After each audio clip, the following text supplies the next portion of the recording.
Hi friends, எல்லாரும் எப்படி இருக்கீங்க? எல்லாரும் வளமுடனும் நலமுடனும் இருக்க நான் அந்த கந்தன் கிட்ட வேண்டிக்கிறேன். மே 1 தொழிலாளர் தினம். எல்லாருக்கும் தொழிலாளர் தின நல்வாழ்த்துக்கள். ஆனால் எப்பொழுதுமே ஓய்வே இல்லாத என்ன மாதிரி பெண்களுக்கும், அதே மாதிரி என்ன மாதிரின்னு சொல்கிறத விட டெய்லியுமே நிறைய ஃபேமிலியை ரன் பண்ணுற ஒவ்வொரு பெண்களுக்கும் உழைப்பாளர் தின நல்வாழ்த்துக்கள். அவங்க எப்பொழுதுமே உழைச்சிட்டே தான் இருக்காங்க. அவங்களுக்கு ரெஸ்ட்டை நம்மளாம் நினச்சி கொடுத்தா மட்டும்தான். இப்போ நிறைய நம்ம விஷயங்கள் இந்த கோடை காலத்தில் பார்த்தோம் அப்படின்னா, குழந்தைங்கள ரொம்ப சேஃபாக வச்சுக்கணும். அதே மாதிரி நல்ல ட்ரிங்க் எடுத்துக்கும்போது நல்ல கூல் ட்ரிங்க்ஸோ அதையும் இதையும் நம்ம குடிக்காமல், நம்மளுக்கு இயற்கையாக கிடைக்கக்கூடிய பனநுங்கு, இளநீர், அப்புறம் பார்த்திங்கனாக்கா லெமன் ஜூஸ், இதெல்லாம் நம்ம பழச்சாறு எல்லாமே நம்ம தானாக புழிஞ்சி சர்க்கரை இல்லாமல் அப்படியே நீங்கள் வெளியில் ட்ராவல் பண்ணால் கூட போயிட்டு ஐஸ் இல்லாமல் நோ சுகர் சொல்லி அதை வாங்கி குடிச்சு பாருங்கள். ரொம்ப ஹெல்த்துக்கு ரொம்பவே நல்லது. நம்ம உடம்ப நம்ம தான் நல்லா பார்த்துக்கணும். அது நான் எப்போ வீடியோ போட்டாலும் கேரிங்கில் ஃபஸ்ட்டு எப்பொழுதும் சொல்கிறது தான். நம்மளை நல்லா கேர் பண்ணிக்கணும். அப்புறம் பார்த்திங்கன்னா, குழந்தைங்களையும் ரொம்ப சேஃபாக பார்த்துங்க. நம்ம விளையாடுறாங்கன்ட்டு நம்ம அலட்சியமாக இருக்கக்கூடாது. அவங்களுக்கு விளையாட்டு முக்கியம்தான். ஆனால் விளையாடும்போது நம்ம ஒன்று கூட இருக்கணும், இல்லை விளையாடுற இடம் ரொம்ப சேஃப்டியாக இருக்கணும்.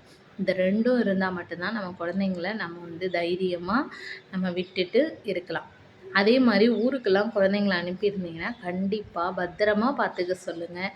தெரியாத இடங்களுக்கு பசங்களோட சேர்ந்து குழந்தைங்க விளையாட்டுத்தனமாக போயிடுவாங்க. அவங்க மேலே எந்த தப்புமே கிடையாது.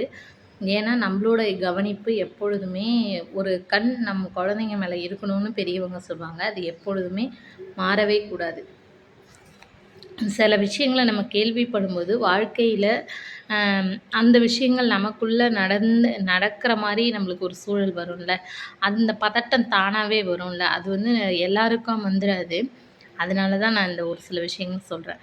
அதே மாதிரி பார்த்திங்க அப்படின்னா, சம்மரு இது எல்லாமே நம்ம சேஃப்டியாக இருக்கும், அது வேறு. வாழ்க்கையில் நிறைய கஷ்டங்களை நம்ம சந்திச்சிருப்போம். இன்றைக்கி தொழிலாளர் தினங்கிறதுனால ஒவ்வொரு பெண்களுக்கும் சொல்கிறேன். நம்ம சமையல் செய்யும் பொழுது நமக்கு காலையில் நம்ம பெண்ணாக இருந்தாலே நிறைய விஷயங்கள் ஸ்ட்ரகிள் பண்ணி நம்ம பண்ணுவோம். ஒன்று ஒர்க்கிங் போகிறவங்களா இருந்தால் குக் பண்ணி வச்சுட்டு ஒர்க்கிங்க்கு போகிறவங்களா இருப்பாங்க.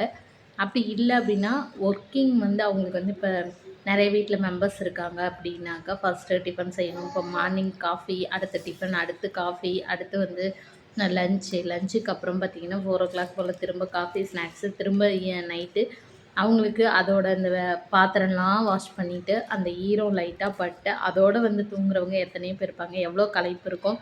அதுவும் சம்மர் டேஸில் சொல்லவே வேணாம், ஸ்வெட்டிங் ஓவராக இருக்கும். அது ரொம்ப அவங்களுடைய அந்த களைப்பை அவங்க காட்டிக்கிறது கிடையாது. யாருக்காக நம்ம சமைக்கிறோம் அப்படிங்கிற நிறைய பேர் அவங்க களைப்பாக இருக்கும்போது நம்ம ஏதாவது ஒரு சில வார்த்தைகள் சொல்லும்போது கோபங்கள் வரும் தான். அதை யாருமே பெரிய விஷயமா எடுத்துக்காதீங்க. அது அவங்க மனசுலேருந்து வர்றதா இருக்காது, வாயிலேருந்து. ஏன்னா மனசால் வந்ததுன்னா கண்டிப்பாக அவங்க நமக்காக எல்லாத்தையுமே செய்ய மாட்டாங்க. அதே மாதிரி சாப்பாடு செய்யக்கூடிய ஒவ்வொருத்தரும் அன்னபூரணியாக நம்ம வீட்டுக்கு அன்னத்தை சமைச்சு தரக்கூடிய அன்னபூரணி தான். அதனால் நம்மளுடைய கைகள் சமைக்கும் போதும் மனசும் சரி 2மே ரொம்ப சந்தோஷமாக நம்மளுடைய குடும்பத்துக்காக, நம்ம உறவுகளுக்காக, நம்மளோட பிள்ளைகளுக்காக நம்ம சமைக்கிறோம் அப்படிங்கிற அந்த சந்தோஷத்தோடு அந்த சாப்பாட்டை சமைக்கும்போது சாப்பாடு ருசிக்கும். கண்டிப்பாக மனசில் நம்மளுடைய அன்புங்கிற விதை அதிகமாகவே வளர்ந்துக்கிட்டு இருக்கும். அதில் எந்தவித மாற்றமும் இல்லை. முகமலர்ச்சியோட ஒரு வேலையை செய்யும்போது வர சந்தோஷம், அது மனசில் முகமலர்ச்சியே இல்லாமல் நீங்கள் செய்கிறீங்க அப்படின்னா அந்த